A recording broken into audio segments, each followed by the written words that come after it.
এটাই চাই আর কি, যেন আমাদের এই বিজু অনুষ্ঠানটা অনেক ভালোভাবে কেটে যাক এটাই চাই। এই বছরে করছিল কিন্তু সামনে বছরে করে না, এবছরে যদি করছে এটা অনেক ভালো লাগছে। আর মিডিয়াম কেউতে আমাদের থেকে পক্ষ থেকে ধন্যবাদ জানাই, অনেক ভালো লাগছে। আমাদের ঐতিহ্যবাহী এটা দিন, মানে ফুল বিজু আর কি। আমরা মনে প্রাণে বিশ্বাস করি, এই দিনটা পালন করি।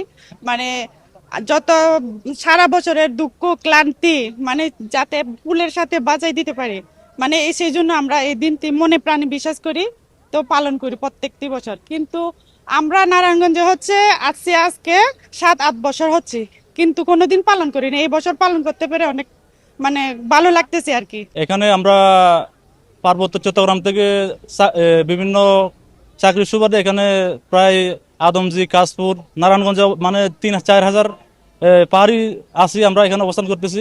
আমাদের সম্মিলিত সবার উদ্যোগে আমরা এবারের এই অনুষ্ঠানটা প্রথমবারের মতো বৃহৎভাবে আমরা আয়োজন করতেছি।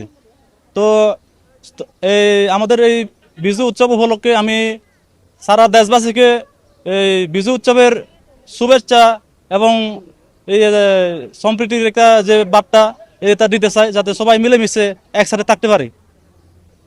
কারণ গ্রামের থেকেও করতাম, আর এখানে প্রথমবার আজকে করলাম, এটা অনেক ভালো লাগছে। আমাদের ভগবানের কাছে আমি চাইলাম যেন প্রতি বছর বছরে একবার আছে অনুষ্ঠানটা, পরে আবারও যেন সুস্থ ভাবে সামনে বছরে এরকম মানে অনুষ্ঠানটা করতে পারি, এই আশা।